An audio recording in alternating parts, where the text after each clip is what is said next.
All right, everyone, continuing on with the notes for Chapter 8 now, and we're going to cover Section 5 of your notes in this video and talking about radio music formatting.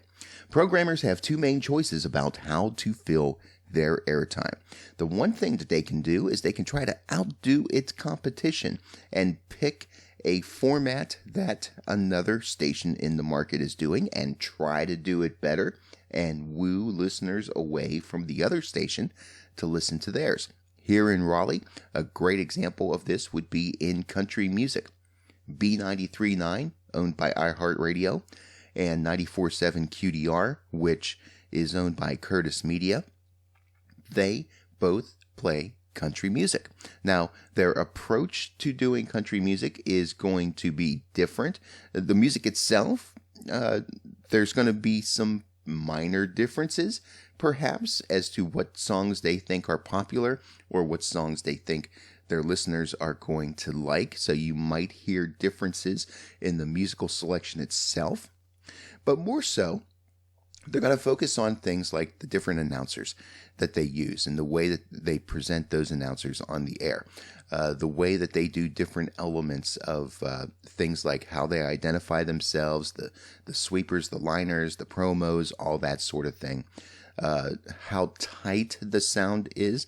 Is there a lot of audio overlapping each other so that there's no dead air at all? Or is it a little more relaxed and chill? All those things play into how a station looks at its particular format, and all that is an effort to try to attract the ears of the listeners and attract more of the ears of the listeners to their station than the other options that are in town. Another thing that a station might do is take an inventory of what's going on in their market, do some analysis, and try to look for an unfulfilled programming need. If there is a particular format that they see is not being aired in their market and they think they can attract a decent audience that advertisers would like by using that format, they will do that. Finding the format hole, two different factors in how to do that. There are internal and external factors. The internal factors include the ownership of the station, the dial location, the power and technical facilities, and the management philosophy. So all these things come into play that are, by and large, circumstances that are logistics of the station itself that will make a factor in terms of how a station is going to program its format and try to attract listeners. As far as external factors, things that are not necessarily within the overall control of the radio station, would be things like a competitive market study. What this does is that it examines the existing stations in a market and looks at some of the things that we've talked about that a station can look at internally, but looks at it from other stations' point of view. Their technical properties, their ownership, financial performance, ratings, formats, all that sort of thing. You know, I mean, as a station owner, you can't go to a station across town and say, hey, change your format because we want to do that. They're going to laugh you out of town. So those things are not in your control, but they are things that you can study and try to make some decisions about what you're going to do based on the situation around you. Geography and population characteristics are also considered as part of the external factors. So you're looking at the demographics and psychographics of your particular area. You're looking at, basically your coverage area and what is going on in terms of your signal strength in light of geography. If perhaps there are barriers that would keep you from reaching an entire market area, or that you're only going to reach a certain section of your particular market. All those things come into play. Now, in terms of audience analysis, in format radio, every station must ascertain its target audience, the primary group of people sought by the station's programming. So you need to answer that question. Who is your audience? The target audience, usually defined by its principal demographics, including age, gender, racial and ethnic background, income, certain other descriptors. These would be basically the things that are kind of rather obvious to be able to tell about a person. By and large, when you look at someone, you can tell, what gender they are, about how old they are, if they're from a certain cultural group, all those sorts of things. And we can make certain generalizations about people based on their demographics. Listener demographics are divided into, again, gender, in terms of male and female. They're also broken down into what are called persons. Persons would be anybody listening to the radio that is age 12 or older. And adults are described as anyone as 18 as 18 years of age or older. And the adults are even broken down further into various age breakouts, certain age groupings that would basically be in line by and large with certain generational groups. Currently, the ideal radio format will apply to women, especially those in their mid-30s. Part of the reason for that is that, especially in the family situation, many times it's the females that make buying decisions for their household. So the advertisers want many times to appeal to the women. However, the men are not completely left out. Radio stations attracting males would be wise to seek an older professional audience. And part of that reason is because that older men tend to buy things that are a little more higher end, whether it's for the family or for themselves. And the professionals tend to have a little more discretionary income to be able to do those things with. However, nationally, the Black and Hispanic audience together represent about 26% of all listeners, and that is a large and growing group, especially on the Hispanic side. So more and more attention is being paid to these different demographics because until recent years, they have been largely underserved. And some would say that they still are underserved, and that continues to be a need for them to be able to have certain formats that appeal to them and not just be an afterthought. And not only are the stations realizing this in terms of providing entertainment to its audiences, but so are the advertisers. They're paying very close attention. Now, listener psychographics. Psychographic research is an attempt to understand radio listeners according to their attitudes, values, beliefs, leisure pursuits, political interests, all sorts of other different factors. Now, the main way that you can differentiate demographics and psychographics is that demographics tend to be data about people that, for the most part, is not going to change from one particular group to another. If you're a certain age, you're a certain age.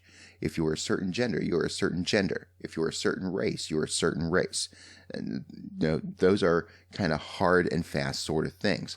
Whereas psychographics, focusing a lot on beliefs, attitudes, and values, those are things that can change from person to person. And you can't necessarily just look at them and determine what they are all about in terms of those things. So there's a lot more analysis that needs to go into people that do tend to think certain ways or behave in certain ways. What are some of their needs and some of their desires? America's tastes and interests are constantly changing, and psychographic studies try to get at these changes in taste. This has a lot to do with what is going on in terms of trends throughout the country, and trying to play those trends against certain individualistic sorts of interests and desires, and whether those that you're trying to reach are interested in a certain type of content, a certain type of product or service, and determining not just if they're interested in those things, but the best way to reach that audience and to appeal to them based on understanding how it is that they think and how they operate. Psychographic information about consumer behavior and attitudes provides program directors with insights about how to arrange music and program segments to please the listening audience. A good example of this is that it has long been kind of a thing that the idea of people listening to country music, for example, tend to have more of a traditional sort of value to them, or a traditional way of living their lives, more so than those that listen to other formats that may be open to things that are kind of new and upcoming. So you may want to think about how you present your material in a way that those that aren't necessarily as adept to change would receive your programming content. And that's just one of many examples of the ways that you tend to think about how to reach your audience and to meet them where they are at. All right, let's talk about the hot clock now. There's a couple of good drawings in your textbook that I would encourage you to take a look at as we talk about the hot clock.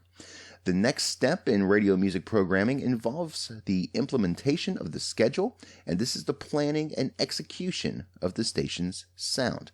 Most radio programmers today employ a version of a useful chart known as the hot clock. It's also called the program clock, the format wheel, the sound hour.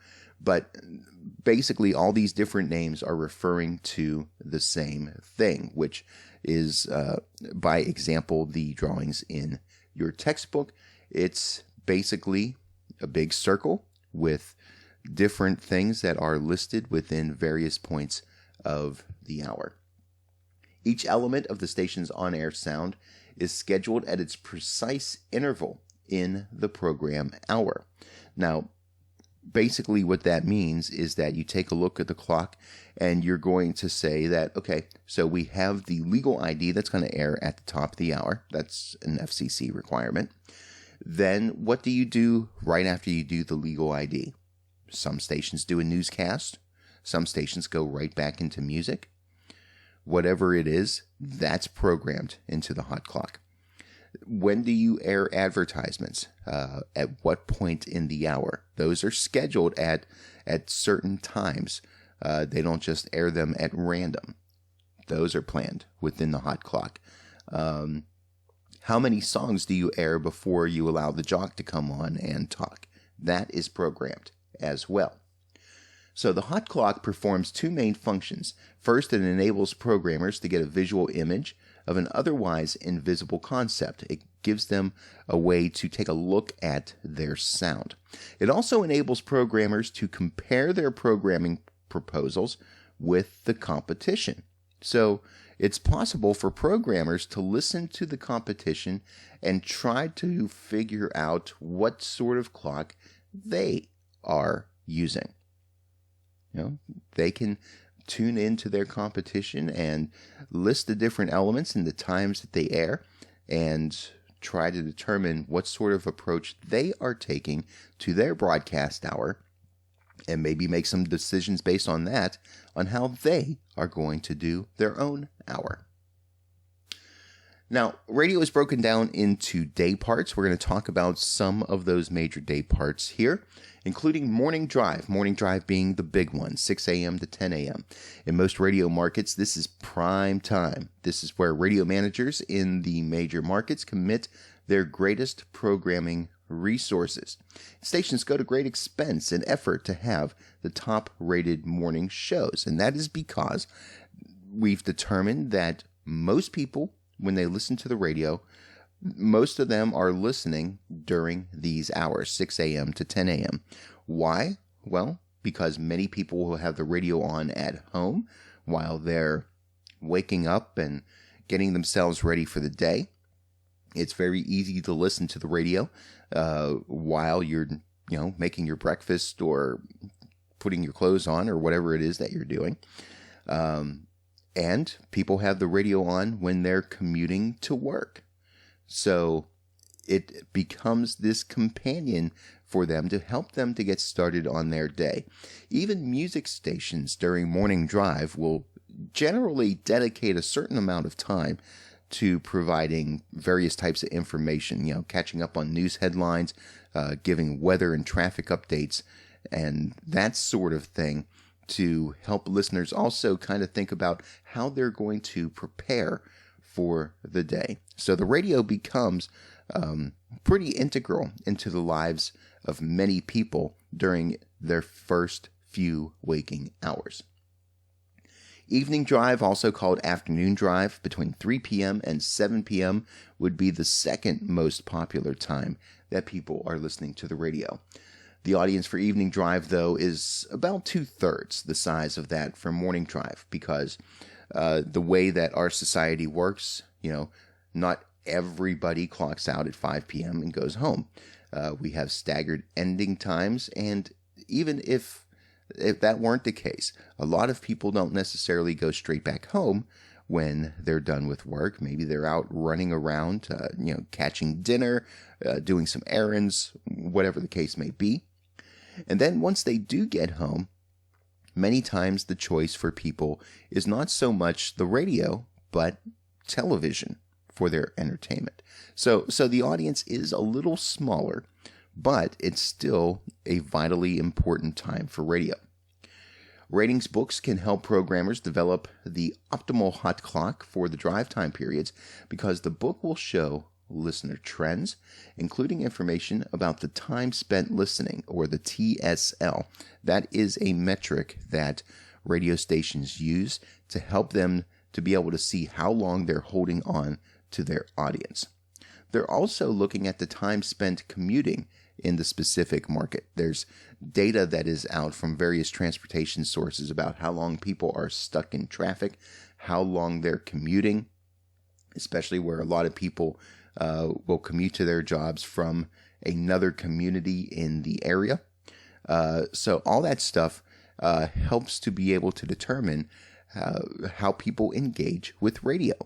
How long are they stuck in their cars? How are they listening to radio if they're not in their cars, if they are indeed listening? All that is factored in to how stations look at the way that they program their stations. Some other day parts, including the midday hours, daytime, 10 a.m. to 3 p.m. This is where radio listening is at its steadiest. Many people will have the radio on in the background as they're working, especially certain types of what are considered adult contemporary stations, or soft AC or soft rock. They tend to be listen at work stations, although depending on the type of environment you're working in, you may have the opportunity to share a radio with your coworkers, and perhaps you all like a different type of music. Or nowadays, where a lot of people are sitting in an office situation and may have the opportunity to have earbuds in while they work, maybe they're listening to their own favorite station, whatever format that may be. And even if you don't have the luxury of listening while you work, you may have the opportunity to listen while you're on your lunch break. So the noon hour tends to be an important hour for radio stations. It's where you have all request hours, or maybe a retro music hour, something that is going to appeal to your listeners for them to tune in and check things out. Now, the rest of the day, the evening hours, 7 to midnight, and the overnight hours, midnight to 6 a.m., some stations will play long, extended versions of the preferred programming for their most dedicated listeners. Some of the deep cuts or album cuts, extended versions of songs. They can do that in part because generally those hours between 7 p.m.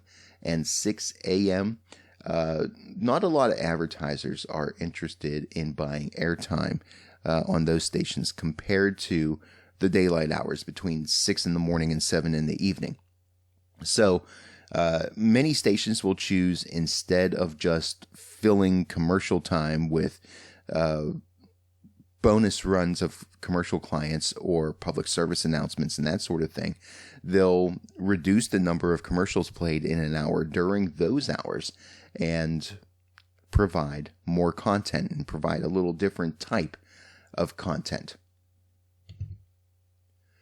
As far as the weekends go, late morning and early afternoon listening accompanies people while they do chores, and that tends to be the heaviest listening time on the weekends. People traveling out and about may turn on the radio as a bit of background, but the focus isn't so much on listening for the information and the content that's available. It's just kind of noise in the background while you're driving around. Many times you're a little more laid back on the weekends, so it's more of a social sort of thing. And the radio doesn't play as huge of a factor.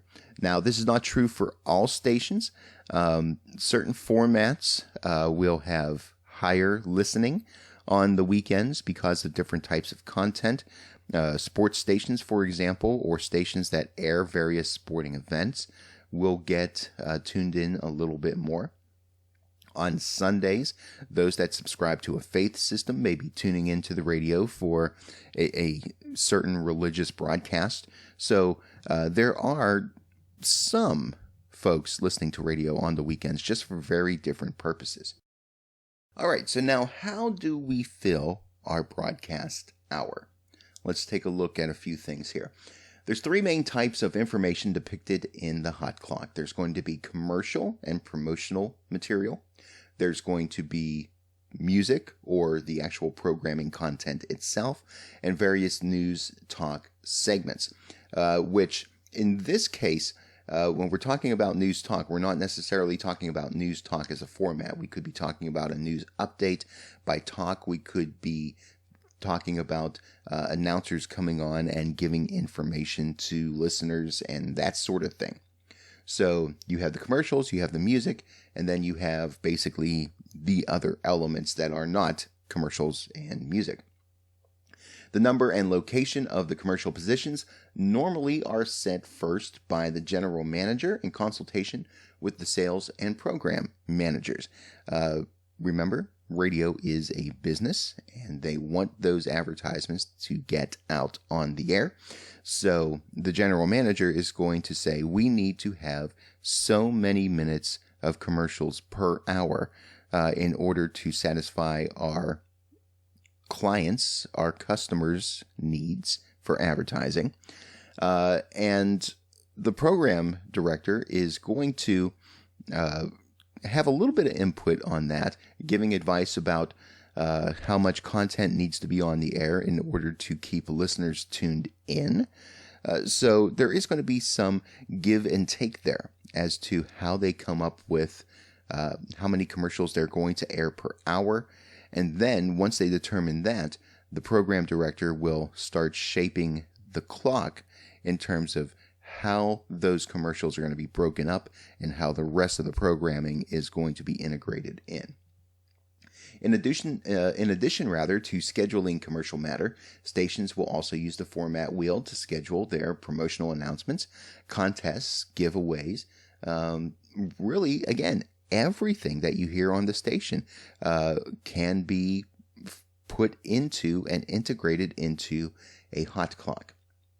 The commercial and promotional segments of the hot clock are normally known as spot sets. Sometimes they're also called stop sets because the music stops during these breaks. So either term is acceptable, but basically the commercial break is known as a spot set. The musical segments of the hot clocks are typically broken down into subcategories. So it's when you see music on the clock, you're generally by and large not just going to see, okay, this is the music segment, so put music on the air. There's thought as to what particular songs are going to air and how they air within the hour. Most stations are going to have some sort of version of these three different categories: currents, recurrents, and gold. Current being the songs that are given the most airplay. They're most likely going to be songs that are fairly new or are fairly popular on the charts. Recurrents are songs that are a little older that are still rather popular. And then the gold songs would be the songs that have been around for a while but are still loved by many, many people.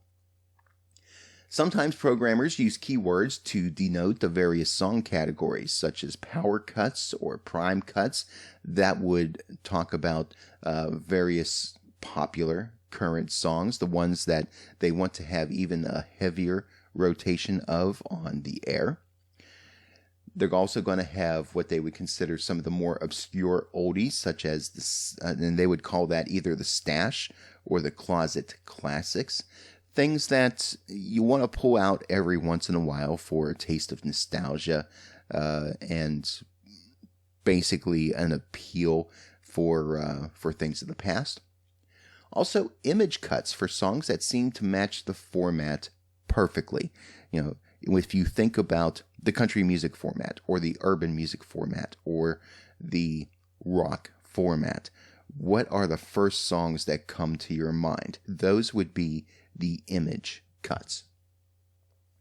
The area of overlap on the format wheel where one program element ends and another begins is known as the segue. When you're transitioning from one element to another, the way that transition happens is called the segue. Whether the elements overlap with each other, or there's a little bit of a pause in between, or going from one style of audio to a different style of audio, all those things and the way that they're executed are called segues. And here's a list of the various segues that are listed in the book and in your notes. All these things are things that are considered by a radio station. How they are done is part of the station's sound and part of the station's format. You have liners, information about a song or an artist. You have the ID, the station identification. There's the legal ID at the top of the hour, and then station identification in various ways throughout the hour. Do they use their call letters? Do they use a slogan? Do they use their dial position number? Do they use a nickname? How do they do the ID? Time and temperature. Do you offer the time and temperature? How often do you do the time and temperature? Teasers, promotions of upcoming features. Coming up next, we're going to talk about this thing and that thing. Coming up next, you're going to hear music from these artists. Those things are considered teasers. A billboard is a list of program and promotional activities. This would be kind of the equivalent of like a community calendar or various sorts of upcoming events that the station wants you to know about, maybe a concert or a charity event or something like that. Some other types of segues includes the promos, the promotional announcements for the station, when they talk about the morning show or the afternoon show or whatever. A front sell is a promotion of the next artist or album. Here we go, back to the music. Here's Old Town Road coming your way. That's a front sell. A back sell or a back announce, the exact opposite, announcing the performers of the last set of songs. A sweep is covering the time to the next musical set. And a fill is covering the time not being used by anything else, with various things that the announcer may do, some comedy bits or ad libs, just kind of talking about, hey, don't you love the weather, or don't you love apple cider everything and whatever else, or taking listener calls. Some stations still do that as well. One good way to start evaluating a format is by keeping track of song popularity. And there's various different tools in the industry that help music directors and program directors to be able to do that. There's various websites and trade publications that are available that keep track of the popular songs. Things like Billboard, still very much used in terms of seeing what songs are popular out there. Also keeping up with what songs are coming out that are new. Very important for stations to keep track of. But they also have various methods of reaching out to its audience to determine what they like. And there's 3 different ones that we're going to talk about here. The first one is the call out. A call out would be when a music director or a program director actually gets on the phone and calls listeners, and they will play over the telephone short selections of music, and these are called hooks. So a hook might be anywhere from a 5 to 10 second, maybe up to a 30-second piece of music, and a listener is asked whether or not they like that song based on the hook that they heard. Some other ways involve a few more people. Stations will also assemble groups of listeners in large rooms. This is called an auditorium test. So you're in a room with several different other listeners, and together you are listening to various hooks and giving your opinion on them. Stations may also select a small group of listeners and conduct in-depth interviews about their musical preferences. This is a focus group study. Some stations will call this their listening lab, where they invite some of their strong supporters of the station, loyal listeners, to not just listen to music, but to talk about the things that they like and the things that they don't like. Provide suggestions to the station as to what music to look out for and select and think about. There's essentially 2 main types of radio consultants. Now, these are people that don't work for the station themselves. They're going to be kind of hired by the station. Generally are going to work for different rep firms that provide various services to the radio station. Specialized consultants provide expertise in one particular area, such as research or music selection or promotion or financial management.